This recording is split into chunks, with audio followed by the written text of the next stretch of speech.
आपने बड़े समाधि मरण में पढ़ा होगा, प्रथमान योग में पढ़ा होगा, एक एक बार अनजाने की कसाई भी कितना फल देती है। और कभी कभी जब संत भी हो जाएं और उसके बाद भी दुर्वासा हो चाहे दीपायन हो, एक क्रोध की चिनकारी उनके तमाम जीवन के संन्यास को समाप्त कर देती है।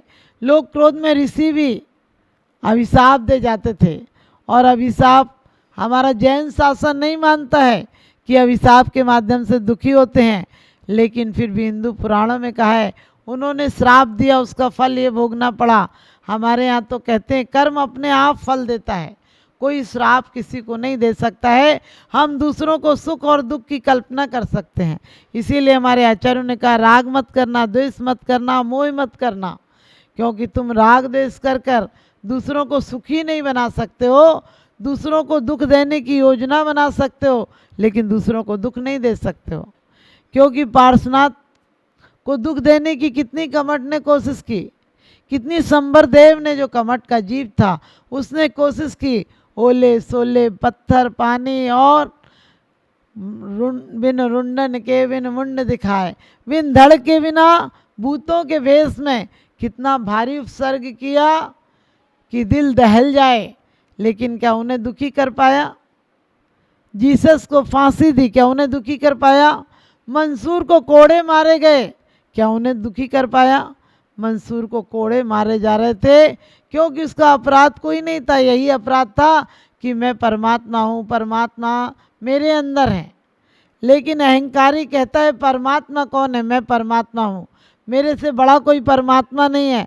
आज धर्म के नाम पर, देश के नाम पर, राष्ट्र के नाम पर कितना युद्ध हुआ है, आज तक करोड़ों करोड़ों लोग मारे गए। 2 विश्व युद्धों में हमने कम से कम 10 करोड़ लोगों को मारा है, उसके बाद भी आज तक शांति नहीं हो पाई। जब भी कोई देश युद्ध करता तो यही कहता है कि देश खतरे में है, धर्म खतरे में है।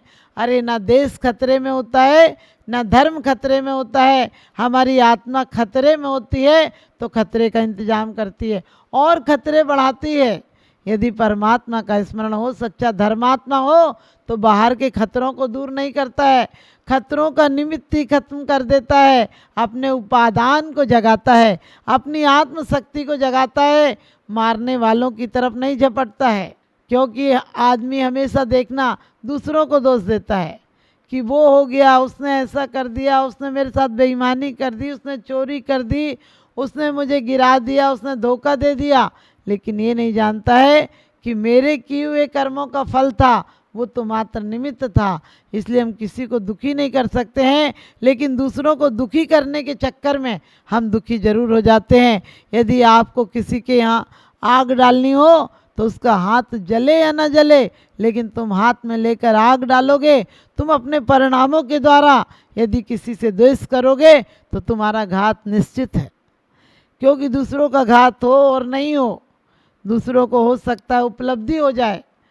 पांडवों को मारने के लिए दुर्योधन ने कितनी योजनाएं बनाई, कितनी बार जालसाजी से उन्हें मारने की योजनाएं बनाई, कितने धोखे दिए, लेकिन हर बार उन्हें लाभ मिला। क्योंकि उनके अंदर कोई द्वेष नहीं था, उनके अंदर कोई आकांक्षा नहीं थी, वो सरलता से चले जाते थे। इसने कहा पर्वतों पर जाओ, खाई में जाओ, गुफाओं में जाओ, लाक्षागृह ना, और नहीं तो चौपड़ में भी आपको पता है धोखे से जुए में जीता था, लेकिन उनके अंदर छल कपट नहीं था, तो सत्य की जय हुई। और बाकी तो बड़े बड़े शासक लोग धोखे से आपको पता है जीत भी लेते हैं सत्ता, लेकिन सत्ता किसी की नहीं रही है, सत्य हमेशा अपना होता है। इसलिए हमें राग नहीं करना है, द्वेष नहीं करना है, मोह नहीं करना है। मोह अंधा बना देता है। लोग कहते हैं मोह क्या है, हमने कपड़े छोड़ दिए, हमने वस्तु छोड़ दिए, परिवार छोड़ दिया, ये मोह त्याग नहीं है। मोह अंदर की वासना, अंदर का अंधापना समाप्त हो जाए। अंदर से लगता है बस मेरे लोगों का भला हो, ये मेरे लोग हैं, इनके अलावा किसी का भला नहीं हो। जब तक ऐसी चाह होती है तब तक समझना कि हमारे जीवन में विनाश ही विनाश होता है। हमारे जीवन में विनाश नहीं करना है, विकास करना है। तो सबका भला चाहें, हम सबका भला कैसे चाह सकते हैं? आप कहेंगे हम कर तो किसी का भला नहीं सकते हैं, लेकिन हम चाह सकते हैं, क्योंकि समाज और सरकार तो दंड देती है। किसका दंड देती है? जब अपराध होते हैं तो दंड देती है, लेकिन कर्म तो हमेशा हमें अपने सोचने पर भी पाप का बंद करता है। कर्म तो वो कैमरे की तरह है, कर्म तो वो एक्सरे की तरह है कि आपके अंदर की तस्वीर भी ले लेता है। बाहर आप धोखा दे सकते हैं, समाज और सरकार को अंधा बना सकते हैं, कानून अंधा हो सकता है, लेकिन कर्म का कानून कभी अंधा नहीं होता है। कर्म तो जो किए हैं वो भोगना पड़ेंगे। इसलिए हम दूसरों के घर पर बारूद नहीं बिछाएं, वरना वो बारूद हमारे घर पर ही लौट कर आएगी। दूसरे ने नहीं लिए तो तुम्हारी गाली हो या सम्मान हो, क्या फ़र्क पड़ता है? धर्मात्मा को कोई फ़र्क नहीं पड़ता है। सिकंदर जब विश्व विजय करके लौट रहा था तो यूनान के लोगों ने कहा था कि भारत से एक फ़कीर भी लाना। भारत के फ़कीर बहुत आध्यात्मिक होते हैं, उनको देखना चाहेंगे।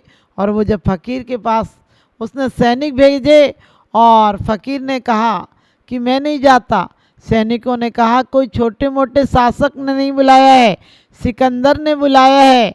और उसने कहा सिकंदर से कह देना कि मैं ऐसे नौकरों के छोटे मोटे आदमी की बात नहीं सुनता, मैं स्वयं शासक हूँ, मैं महाशासक हूँ। तुम्हारा शासक तो गुलाम है, मैं तो शासकों का भी शासक हूँ। और सिकंदर को ये बात चुभ गई। उसने कहा इतनी हिम्मत, और आकर कहा कि तुम्हें चलना पड़ेगा। उसने कहा मैंने आज्ञा मानना छोड़ दी है। सिकंदर ने कहा मैं तुम्हें सम्मान दूंगा। उसने कहा अपमान ही छूट गया तो जो बचा है वो सम्मान है। उसके बाद सिकंदर ने कहा कि यदि तुम नहीं चलोगे तो मैं तुम्हें धड़ से अलग कर दूंगा। आज तक तूने लोगों को मारा होगा, लेकिन एक बार फ़कीर को मार कर देख, मैं भी मरना देखूंगा और तू भी मेरा मरना देखेगा।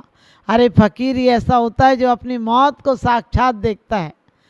बाकी दुनिया वाले तो मरते रहते हैं, रोज मरते हैं, प्रत्येक क्षण मरते हैं, मरने के डर से जी तो पाते ही नहीं है। हम मरने की योजनाओं में डरते रहते हैं, जीते जी कभी जीने का आनंद नहीं ले पाते हैं। और सिकंदर ने कहा कि तुम मर जाओगे फिर क्या करोगे? उसने कहा क्या करना है, मरने के लिए तो जी रहे हैं, मरने के लिए जी रहे हैं ना। संत ये जानता है कि मौत आएगी, सब कुछ ले जाएगी, इसके पहले सब कुछ दे दो। मौत क्या ले जाती? कल छीन लेती है, आशाएं छीन लेती है, योजनाएं छीन लेती है, जो जमा किया है वो छीन लेती है। और संत जीते जी सब कुछ छोड़ देता है। तो संत सबसे बड़ा शासक होता है। और सिकंदर ने कहा तुमने मुझसे कैसे कहा था कि मैं गुलामों का गुलाम हूँ? उसने कहा तुम गुलामों के गुलाम नहीं, तुम भिखारियों से भी बदतर भिखारी हो। अरे भिखारी तो 2 रोटी मांगता है, पेट भर जाता है, फिर चला जाता है। तुम विश्व विजय क्यों करने जा रहे हो? तुम्हारे पास क्या कमी है? क्योंकि तुम भी तो किसी से लूट कर, छीन कर, मांग कर लाओगे। और भिखारी ही लूटता है, छीनता है, डकैत छीनता है। और उसने सिकंदर ने कहा था कि अरे तुम फ़कीर हो, तुम्हारे पास है ही क्या? तुमने कहा तुम विश्व विजेता हो। उसने कहा मैंने इंद्रियों पर विजय प्राप्त कर ली है, इसलिए मैं विजेता हूँ। जो इंद्रियों का दास है वो सबसे बड़ा दास है। वो एक जीवन में एक दिन भी शांति से नहीं जीता है, सिर्फ योजनाएं बनाता है, जीता तो है ही नहीं कभी। और उसके बाद सिकंदर ने कहा था कि मैं तुम्हारी बातों से लाओ से प्रसन्न हो गया हूँ, मैं चाहता हूँ तुम्हारे लिए कुछ बना दूँ, तुम बेचारे अकेले जीते हो। उसने कहा अकेले? तुमने अड़चन पैदा कर दी। मैं अपने आप में अपने समूह के साथ था, तुमने आकर मेरे समूह को बिखेर दिया, अब कृपा करो तुम जाओ। सिकंदर ने कहा था कि मेरे लायक कोई काम बताओ। कहने लगे बीच में व्यवधान मत बनना, धूप आ रही है, सर्दी के दिन है और तुम आकर बीच में खड़े हो गए, व्यवधान मत बनना, इतना ही करो। फिर सिकंदर ने कहा था कि मैं चाहता हूँ तुम्हारे रहने के लिए एक महल बना दूँ। तो सिकंदर से लाओसे ने कहा था, उस फ़कीर ने कहा था कि अरे हम दोनों रहते हैं, हमारा गुरु और हम रहते हैं, और तुम रहना चाहो तो तुम भी रह सकते हो, तुम्हारे भी मौज में रह सकते हो। उसने कहा था मौज में तुम्हारे रहने का तो महल कहीं दिखता ही नहीं। उसने कहा ये मेरा पोंगला है, यानी पाइप की तरह था। उसने कहा मैं और मेरा गुरु रहते हैं। उसने कहा यहाँ तो कोई इंसान नज़र नहीं आता है। उसने कुत्ते की तरफ इशारा किया, कहने लगे ये और मैं रहता हूँ। उसने कहा ये तुम्हारा गुरु है? कहने लगे पहले मैं एक कटोरा रखता था, एक दिन मैंने कुत्ते को देखा कि वो बिना कटोरे के पानी पी लेता है, उस दिन से मैंने कटोरा भी छोड़ दिया कि अब क्या कटोरा रखना। और जिससे भी शिक्षा मिले वही गुरु हो सकता है। मैंने इसे गुरु बना लिया है और हम दोनों मज़े में रहते हैं। सिकंदर ने कहा था चाहते तो हम भी हैं तुम्हारे पास रहना, लेकिन अब लौट कर आएंगे। उसने कहा फकीर ने कि कभी लौटता ही नहीं कोई। जिंदगी की हर कहानी अधूरी रह जाती है, जिंदगी की हर यात्रा अधूरी रह जाती है। किसी की कभी यात्राएं पूरी नहीं होती हैं और तुम भी पूरी नहीं कर पाओगे। उसने कहा था जरूर लौटूंगा। उसने कहा कहता हूँ कभी नहीं लौट पाओगे। जो आज नहीं कर पाता अपना भला, अभी नहीं कर पाता आत्मोत्थान, वो कभी नहीं कर पाता है। लेकिन हमारे बीतरागी संतों ने तो और बड़ी बात कही है। इस राज्य सत्ता को इस यात्रा से लौटने की बात नहीं कही। उन्होंने कहा अपने आप में लौटाना, अपने आप में गुप्तियों में आ जाना, समितियों में आ जाना, बस अपनी सीमाओं में बन जाना। क्योंकि सीमाओं में बंधने का मतलब बाहर की बेड़ियां नहीं है। सीमाओं में जितना जितना संयम के सीमाओं में बनते हैं उतने उतने आप स्वतंत्र हो जाते हैं, आत्मसत्ता को उपलब्ध हो जाते हैं। तो हमारे आचार्यों ने कहा यदि तुम परम सुख में जीना चाहते हो, परम ध्यान को पाना चाहते हो, तो राग मत करो, द्वेष मत करो, मोह मत करो। राग क्या है?